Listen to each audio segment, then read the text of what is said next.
Hello, welcome to the Design-Based Learning Podcast. I'm Mike. I'm Henry.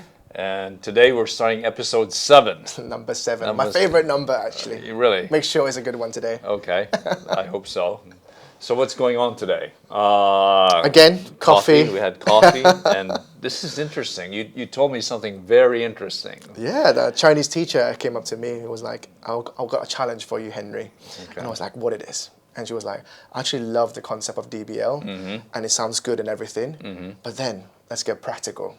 Okay. How do I bring this to my everyday teaching? Okay, so why was she saying this to you? Like, why was she saying, okay, it's difficult to bring to everyday teaching? Because if we look at design-based learning, right, it seems like it's very complicated. The process is so structured, and it's so hard to play around with it. And it takes like a lot of skill to really understand what the design process is and to bring an element of design into your classroom. And there's a lot of preparation you need to do that. I think many teachers were overwhelmed by what they think is the amount of preparation they need to do. Yes, because if you go to a workshop, there's a lot of tools, there are a lot of skills you have to apply. Yeah. It's a lot of things trying to jam in that 30-minute lesson they have. They sit into the 3-hour or even 6-hour workshop and they get all this. And most importantly, when it comes to curriculum design as well, all right, when we look at a book, for example, how does design-based learning is relevant to my chapter that I'm trying to teach? Right. And that's some of the questions that we need to ask in there. Because the teacher said what? One lesson to cover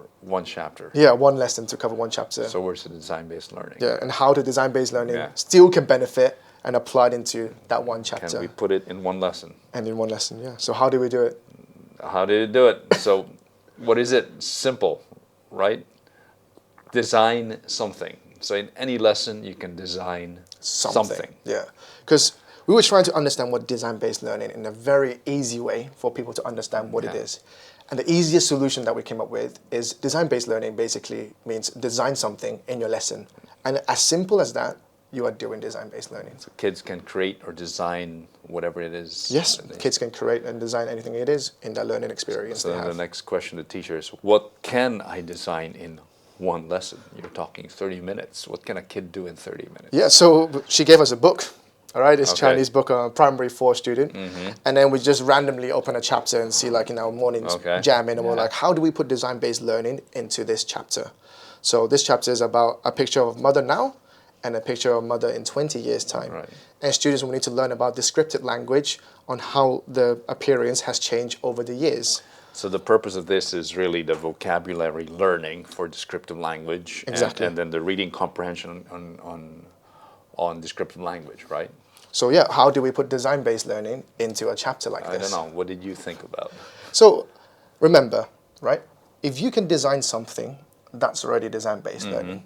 All right? So we can just look at this article, for example. If students can just draw a picture of a mother in 20 years' time and trying to describe that in their own terms or using the language that was used in this chapter, you are already designing something. So we can draw what? A simple picture. A simple picture. What's a simple picture?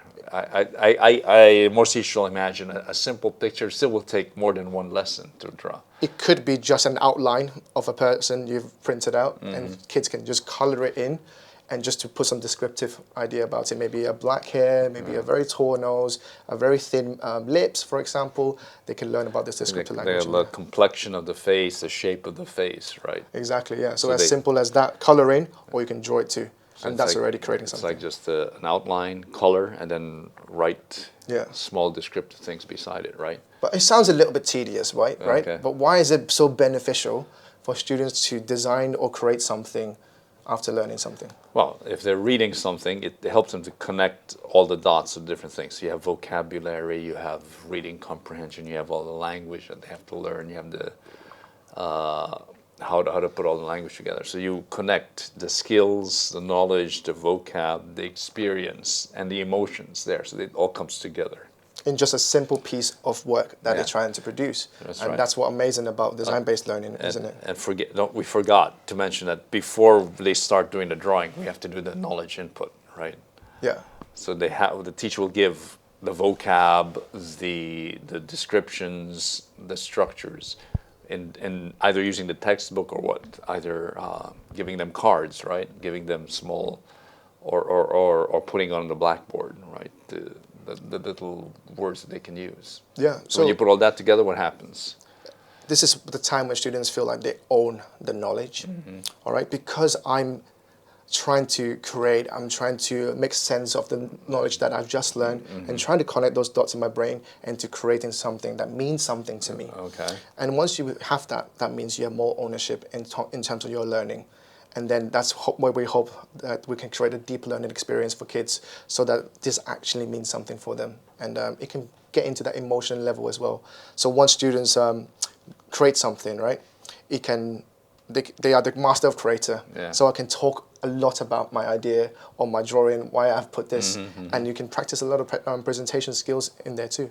Yeah, and they can share it. And they can share it, yeah. Most importantly, can share it as well. They can share it. And learn from each other. If they wanted to. But again, all this can be done in one lesson, right? So simple 5-10 minutes. Yeah, 5-10, get it done.